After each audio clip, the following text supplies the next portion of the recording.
probably a new term which we are repeating maybe for last 5 years or so, or maybe maximum maybe a decade, not more than that. Because before we used to discuss more on the disaster management. Now we are discussing more on the resilience, whether we can really have a system in place which can absorb that shock of disaster. So all these explanations, we can go to the UNDRR web page. It is having a particular page on these definitions. 5 major requirements of being disaster resilient. First thing is that how to anticipate risk, prepare to adjust, share and learn, integrate the sectors, include the most vulnerable. These are the 5 key points UNDRR is suggesting for being better prepared for the resilience. When we go for the disaster mitigation and management, we see that we can do several different things, whether we can go for the strategies or whether we try to really go for the prevention of damage and loss. These are the major 2 dimensions, preparedness and to see that it is impactful prevention, that loss has now been reduced. So for that, we can do many different things. I think several of you are partnered with some of these activities, building codes and regulations, which is very core to architecture and planning, research and technology, stakeholder coordination. You can go for the risk assessment and hazard mapping. Even if we are not engaged probably in the mapping techniques, then also we have to understand it, because through these maps, what they are like to convey, they are interested to convey. Being a professional, we would like to understand that, because better, more we understand it, we can convey that, we can translate that to the society better. So several things, and always you will see that best part of this academics is always we are getting a scope to be retrofitted. Whatever is the social demand, that demand is coming to us, and accordingly we change our curriculum. We do some several different type of capacity building programs. This short-term course itself is a capacity building program, sensitization. So these are the very different ways how we the academicians are getting chance to be always at par what industry is discussing. There are 2 major framework which always now being discussed. Before that also there was another framework, uh, but this is the Hyogo framework which came in 2005, and that was primarily on this disaster mitigation. That was its major focus. But in 2015 and 16, when Sendai framework came, it talked about a very different thing. Not only disaster management and mitigation, more stress is on the mitigation, so that we can also try to understand where the risk lies. Can we reduce that risk? That is a very different and important shift we can see here. And another thing is also there, that not to create the new risk. So risk became the center of our focus. The previous case, in the previous framework, it was the management. When we talk about being architects and planners, when we talk, we are more probably engaged into the urban risk understanding. Definitely, we also understand the regional and the rural risk. But as more and more people are getting shifted to the urban areas, understanding urban risk becomes a mandate probably for us, because if you are aware about risk, risk has 3 components: hazard, vulnerability, and the coping capacity. It also talks about exposure. And this vulnerability has a very strong component on the population. Even the sheer number of population that matters. So urban risk become very important in today's time because of probably the population, the type of facilities we are providing, whether we are creating new risk or not. Why this new risk is coming, this term?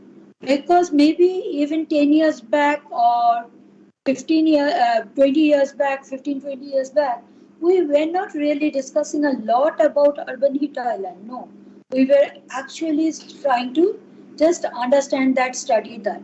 But down the line, within a decade, we can see most of the city authorities are trying to provide a mandate on this urban heat. Urban water, every time, both the scarce cycle and the abundancy cycle, both are creating problem. So we can see pollution itself is a problem. So we can see gradually not only the urban risks are creating havoc on more number of people, but its intensity, its frequency, that is also changing. So it becomes very pertinent for today's context to also understand urban risk, because we are going to have more and more investment in development in urban areas primarily. In this particular slide, what I would like to really bring your attention to, that we have several mandates. UNDRR is talking about this risk reduction. SDG is giving us 17 goals.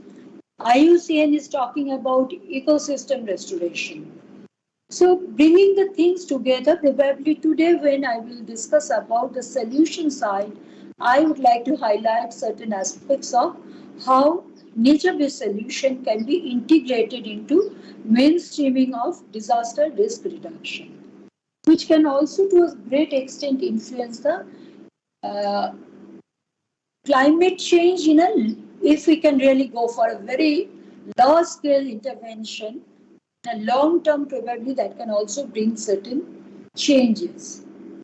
So what I thought about, as we being the architects and planners are very much comfortable with the case studies. So first I will bring few cases in front of you in different ways to talk about how this, how we can actually being a detective to understand what is happening, what different cities are doing.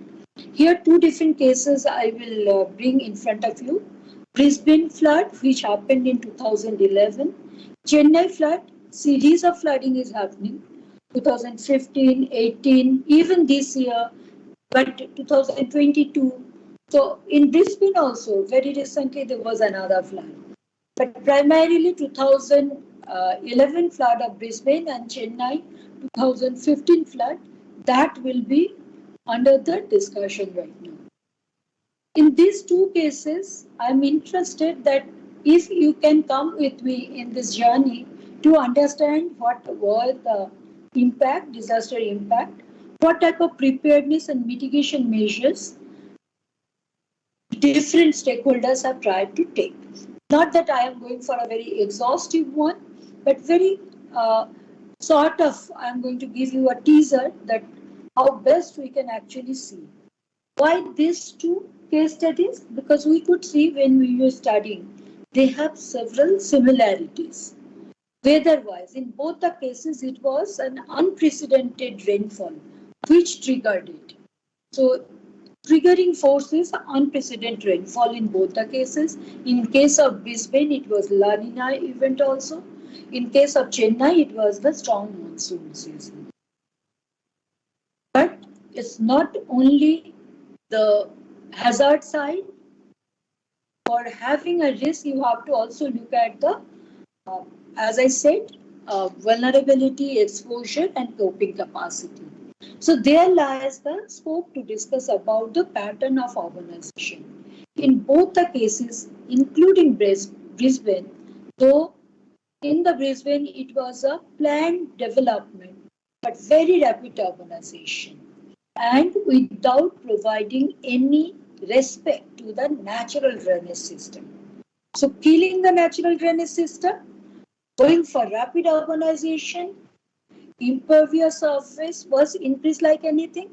And definitely when there was unprecedented rainfall intensity, then they could not manage. So that was the communality. So the event happened. When the event happened, you can see that in the case of Brisbane, the impacts were Full floor, 1.5 story full floors were inundated in several places. Very posh places of Brisbane were flooded. And we could also see their infrastructure was heavily impacted.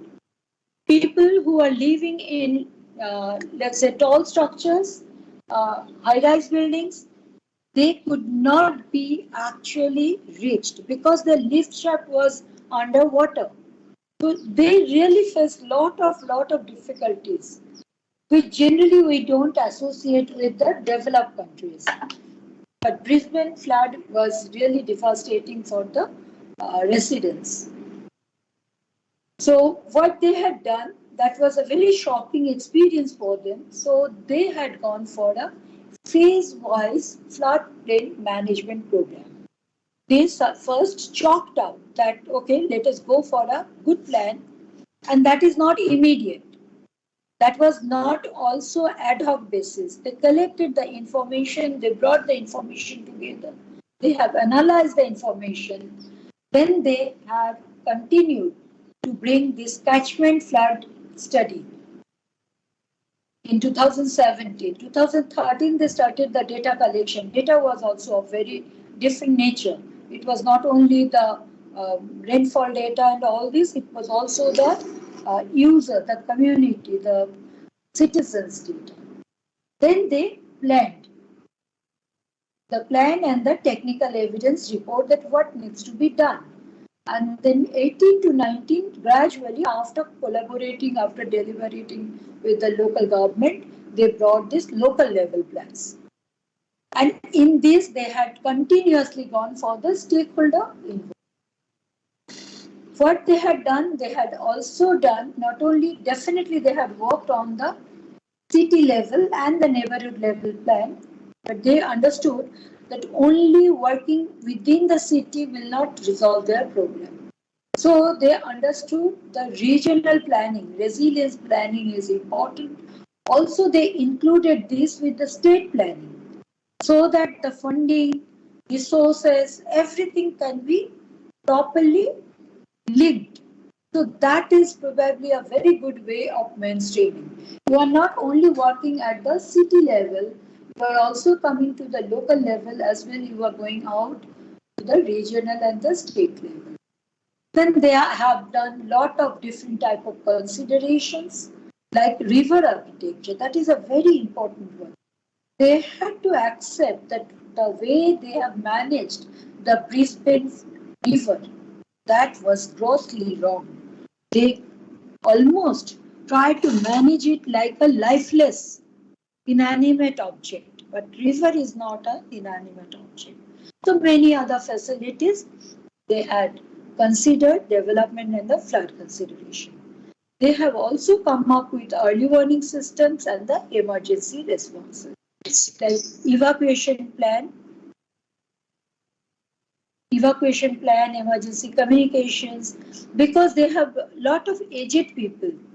How these aged people, where they are, how they can be communicated, that became a very strong learning for them. Whatever existing plans are there, they reviewed. So they have done lot of exercises for emergency.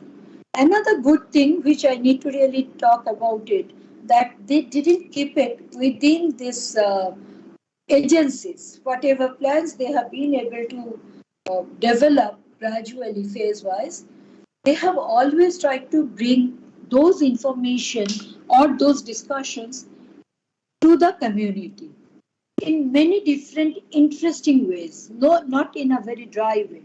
As I was talking about the Brisbane River, this is the Brisbane River, and you can see one side it is full of urbanized, all tall high-rise structures. This is a, I think, 6-lane highway. So the river cannot breathe on that way. So if it cannot breathe on that way, it has to really, whenever there will be intense rainfall, and if it is the only drainage channel left, it will overflow. And exactly that happened. Now what they do, they organize from time to time this type of tour on the Brisbane River only, cruise. where urban flood historian, she is an urban flood historian. He is the person who is actually representing the transportation, Brisbane City Council transportation, and he is the person who was part of the reconstruction authority. So all three of them are trying to give us a picture that what happened, where they went wrong, and what they felt like can be a good investment and interventions. And on the other side of this Brisbane River, they have some breathing spaces wherever they got a chance. They created all these things where children can come and see how the Brisbane River flows and they can play with it. All these waters, this intensity increases and then they can see how the overflow happens. It's a beautiful way to make children aware about why flooding happens. Rainforest work. They have recreated this place again as rainforest. And this is the extended part of the pond. So that's the way they are now trying to manage the floodplain. So they admitted they have gone wrong. One side is fully blocked now. The other side, wherever they got opportunity, they have tried to bring nature and they have tried to bring some absorbing sponge like areas. Chennai, 2015, deaths, so many people were affected and we know about it. This is one of the landmark image of 15 flooding. The entire airport was flooded, including the flights were floating. What they have done, they are also doing a lot of things. Short-term recovery, long-term recovery. In the long term, slum clearance, repair and reconstruction. And here probably Sendai frameworks that building back better, that really is very useful. Preparation of comprehensive disaster plan. That Chennai Metropolitan Authority with many other stakeholders are working on it till now. It is also gradually getting improved. Desilting of water bodies, because you have to have some for the city you need to give it opportunity to absorb water, so that was not there previously, it was there, so they are trying to bring it back. And for when we have tried to compare these lessons from Brisbane and Chennai, in both the cases we could see, in both the cases urbanization to be blamed, but one thing happened. In case of Chennai also, though urbanization uh, has been identified as one of the major reasons, but we can see that not uh, many disruptive interventions are coming in case of Chennai, whereas in Brisbane we could see that they are very sure that they don't want to have that type of events which are actually critical for their image. Brisbane as a global city and this flooding event, they are not really going together. So we could see in this case a lot of volunteer work. In our case also we could see volunteer work, but we could also see lot of organized rescue operations because our previous experiences. Actually in India we have seen our army primarily comes in when our rescue relief operations go, and for that they are so very well trained. But the thing is that what after that, this flood management plan and the execution of that flood management, this is the hinge where we have to really work further. This is this Brisbane River and this Chennai Airport case. But in addition to that, very quickly, I would like to really bring two more very important and very interesting examples. Whether you are an urban designer or urban planner, you will be really interested to understand that these are doable. What people are doing, we can actually replicate that.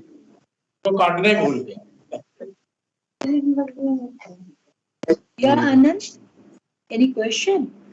Chain, Seoul, and Kamo River from Kyoto. And definitely, I would like to touch upon this chapter. from Chattogram. Lot of, you can see mountains. So they receive lot of rainfalls. And suddenly the rain happens. And the city has been prepared for it. Their urban planning is such that the river is having the floodplain areas, which during the dry time is being used for the people, citizens, and people can come very near to the uh, river. They can even cross it. It's a beautiful way the river has been linked to the community. But when there will be very heavy rains, suddenly this river gets lots of water. Then the floodplain is being properly managed, which can provide space for this additional water. So flooding is there, additional water is there, but it is not becoming a disaster because the floodplain has been properly planned. Floodplain management is planned and executed well. And this is a very old city. Probably all of you know about it. So this is their floodplain management plan. And during the dry time, you can see so lovely way to enjoy the river bed, the floodplain. It is an urban space only, like any other urban open. So that's the way they have made sure that Kyoto is also having a lot of people, but then also they have been able to maintain this, and very religiously they maintain that thing until now. They didn't really have a lot of disasters because their floodplain management is in place. So that's the way urban planning matters. And if it is integrated in our culture, disaster resilience planning, we talk about it a lot, but we need to understand these are something not only to be taught. These are already in place. We can learn lessons and we can try to do that in our own cases. Similarly, I would like to bring the another very nice example of Cheongju Seoul. This particular one, I would like to really go forward and again I will come back. This particular stream, which you can see here, it used to be covered fully with a highway. Can you see the highway?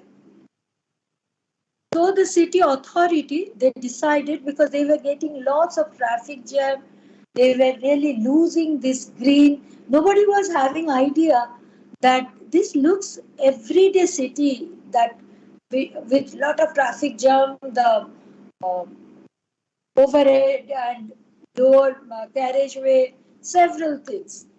They felt they were bothered. They felt why we can't do it differently.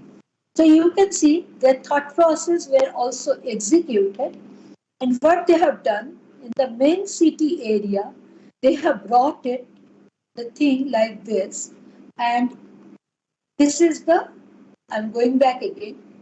This is the main city area, CBD area, where you have less space.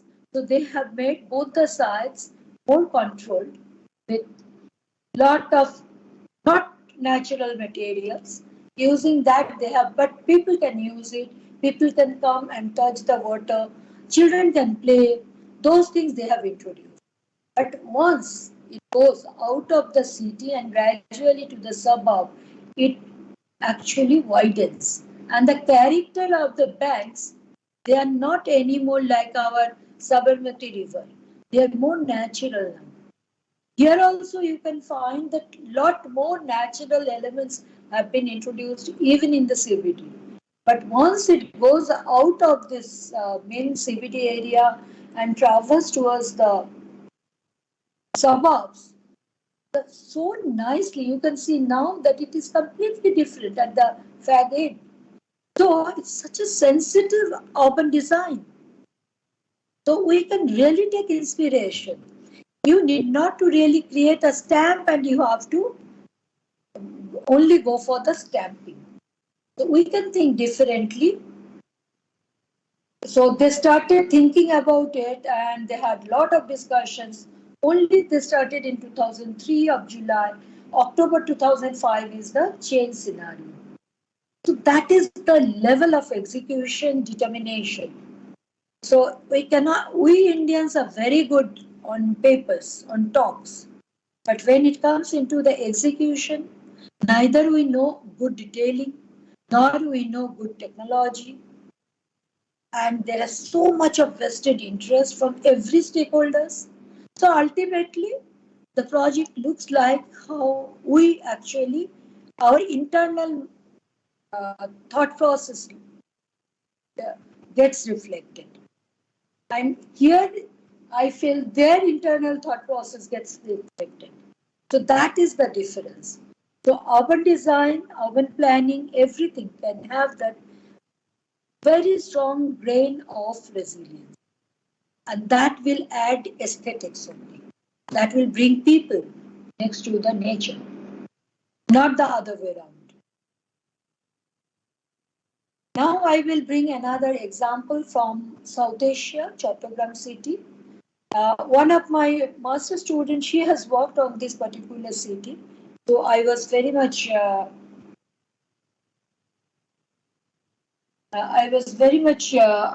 interested to understand because it seems so very similar with several cities of India. So I was really curious to understand the case, and the student also really worked uh, whatever she can do at master's level for within 1 year. And with her, we could actually explore, as I was talking about importance of planning, urban design. Now I will also discuss the tools and techniques and the technology, what we can integrate.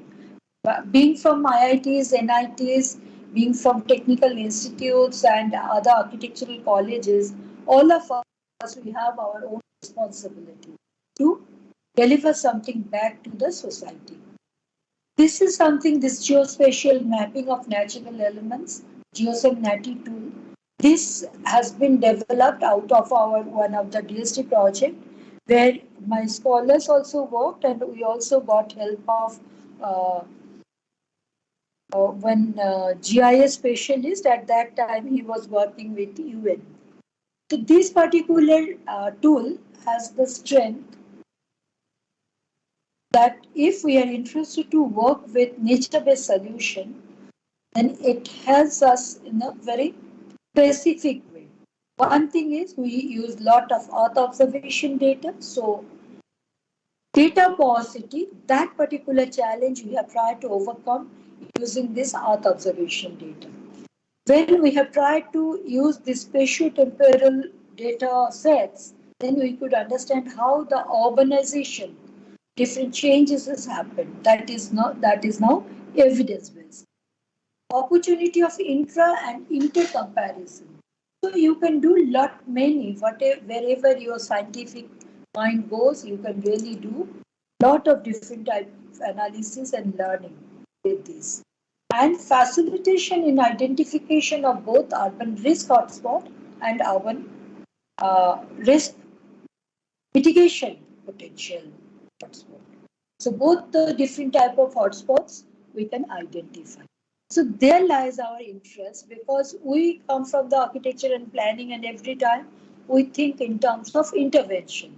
So once we can identify where the hotspots are and where this potential nature-based solution can work, then I think we can really plan something, we can design something where the supply and the demand can be linked in a much better way. So that's the way this particular tool works. This is a very conceptual methodology where this tool is actually effective for urban heat, urban flood, groundwater, air pollution. Different sets of data can be utilized. We go for the probabilistic conditional parameters, and then we use the overlay technique on GIS platform. We identify the hazard, vulnerability, and the exposure so that we can, after the overlay technique, we can identify the risk, because all three important factors are important. And then that is the risk hotspot. but we also go for the stakeholder consultation to get it validated, whether our identification or analysis is correct or not. And after that, we do in the very same hotspot process, we identify the hotspot for the NBS, nature-based solution. And then we come up with our solutions.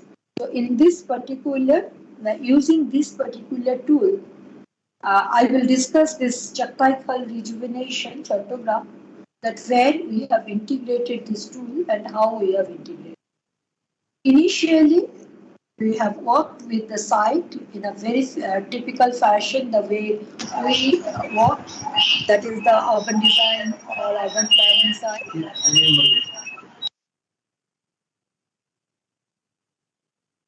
So literature and the case study analysis, that is one part. Another part is the study area analysis, that is the visual and physical survey. Then we brought this part, that analysis of the present scenario as well as future demand. Thus the advantage and the flexibility of the Earth observation data. You can also go for trend analysis for future decades. That we have done, and also city to local level. So it's a huge flexibility again. You can work with the geosynchronity tool. So these are the first three stages which I was discussing in the previous slides.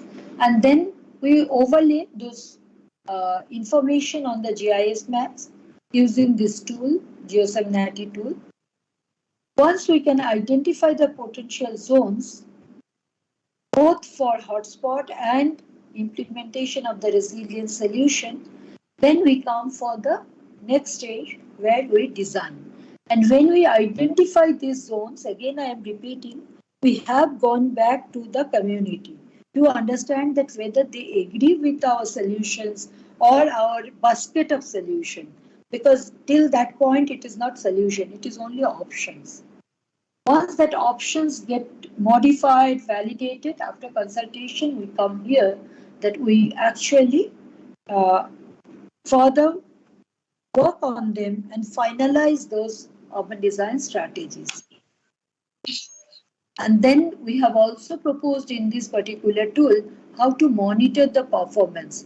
If it is getting implemented, then that implemented strategies can be modified, can be monitored and evaluated further for their performances. This is the way the Earth observation data has been analyzed on individual layers for building, for vegetation, for water, then for the slope, for the stream density, that we have done. And then we brought them together to understand where the spots are. So these red spots are the fifth order flood risk zone. So there are 5 different points we have picked up. So all 5 are showing in these spots that they are really having a very high risk. So they are being colored as red. And fourth order is the next one, next level from the risk side. How we have gone for it? Conditional approach for urban flood risk hotspot delineation. So we have tried to check their interlinkage, and then we have identified what strong link or weak link they have within themselves to identify this risk hotspot. In using the very same thing, we have also identified where our interventions can be. Wherever we have some surfaces like vegetation or water bodies which is less impervious and allows water to trickle down, or vegetation is there which can attenuate the heat changes and all this. These are the areas which has been mapped in this particular stage. And then we, with this as we bring lot of different type of options like biosoil, rain garden, creating new ponds, creating new corridors, green corridors, water corridors. So those are the options which we have created. And then for monitoring also, we have identified few parameters. For this particular case, we have used another model, that is InVest model. In the previous case also, we can actually integrate once we do this for flood. So for flood, we have used the HECRAS, but also we have used SWMM for the drainage. But when we work for the urban heat, we use the NVMED. So many different plugins can be attached in this tool. So these are the strength of this tool. So here we have tried to see where the interventions can be. As you say, these green areas, we saw there are a lot of potentials and we try to see what we can do there. But if you try to do everything in the upstream, then also it will not work. It will definitely help. It will try to attenuate that water which is actually coming on the upstream, and it will not bring that downstream. That is a big help. But at the downstream also you have to have some process.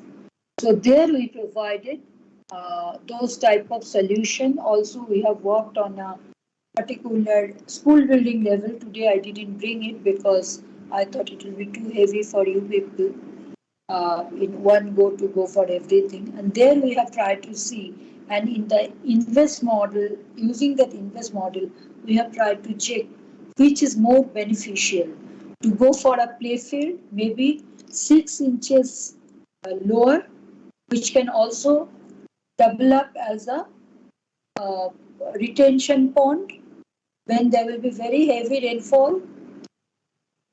Detention pond, not retention. And for retention, some good amount of areas we have been able to identify. Which are the ponds which are in a dilapidated state? Can we revive those pond system? Can we link them further? So those are the things which we are suggesting.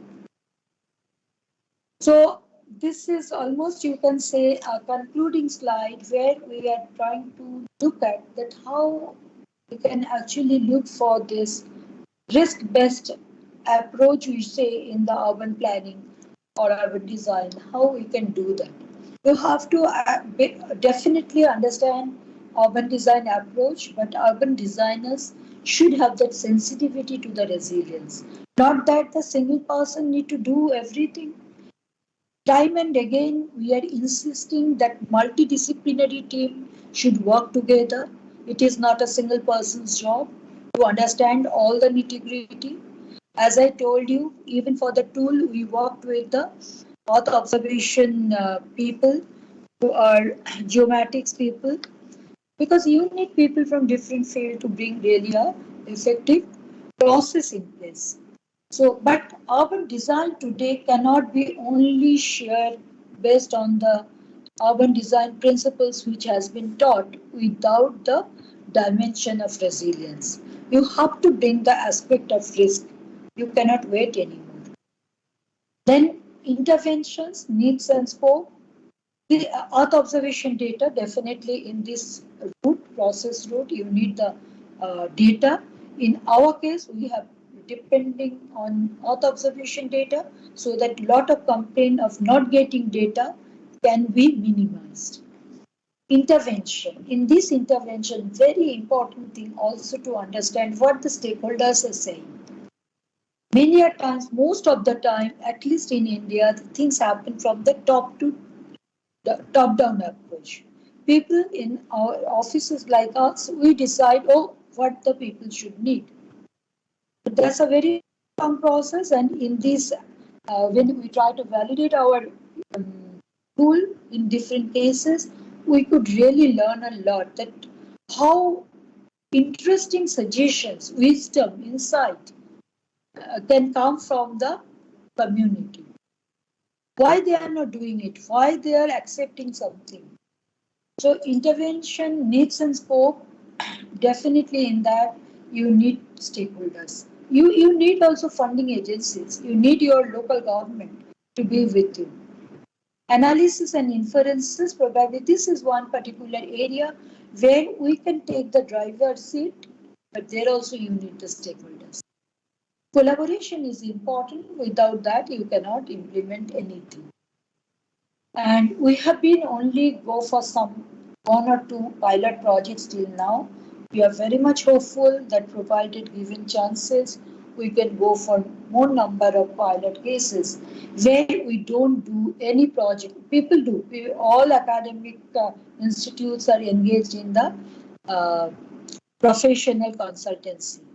But our consultancy mode and approach is completely different. We are trying to work in a different fashion where we can integrate the sustainability targets as well as the resilience target together, whether it is from the disaster, whether it is from the climate change.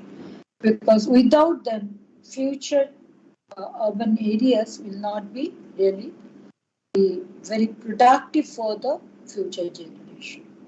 So we are not that much interested into lot of number of projects, but we are interested to actually, you can say preach, if you allow me to use that term, if it is not very heavy, to preach that integration. Mainstreaming dearer into our urban design and urban planning is very much possible, doable, and that can be evidence based. Our Geosimnati tool helps a lot in creating those evidences, and then we can go for from pilot projects. You can continuously go and you can continuously go for n number of works. So my concluding remarks, this is actually this particular Chattogram case, the canal I was saying.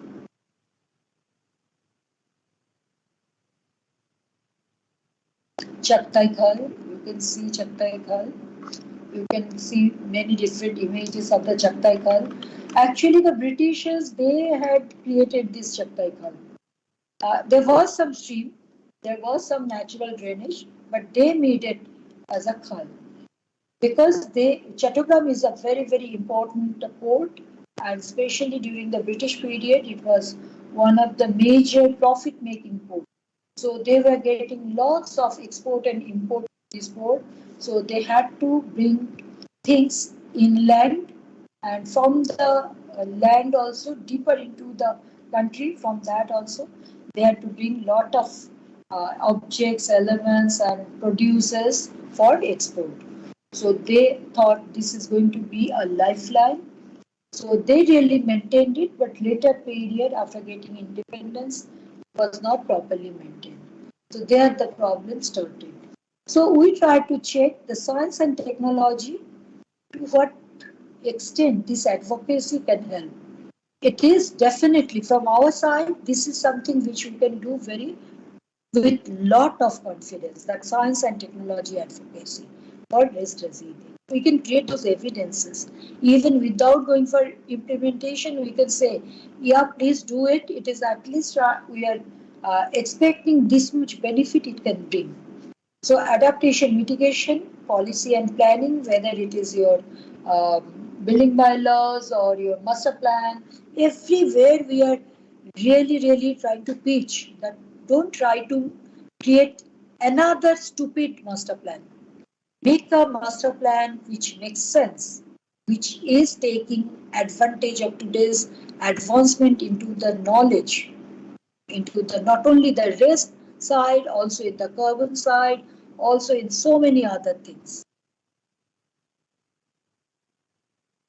Design tools and techniques. One such tool and technique I was discussing, Geosimnati. Other than that, as I said, Geosimnati has also taken advantage of the plugin of NVMate, Hexgrass, SWMM, and this Invest. So likewise, you can do continuously, and that is also the national target now. Continuously have entrepreneurship. So a lot of startups and innovation if can come from this particular journey to make our cities resilient. Nothing like that. Implementation, good implementation holds the key for well-being of our people. And the last point is the people. Without people, whatever we are doing, all these are rubbish. All these are rubbish. Until and unless people are not there in our understanding, people's need, how this implementation will bring some comfort, some resilience to people. Your thought process is not a holistic one. You have to rethink on that. I was discussing about Cheong. So nicely, people are appreciating now. They got some very living element. That's the particular river. It's a stream for us, but it's actually a river that the community people are enjoying. So these are some references I have used.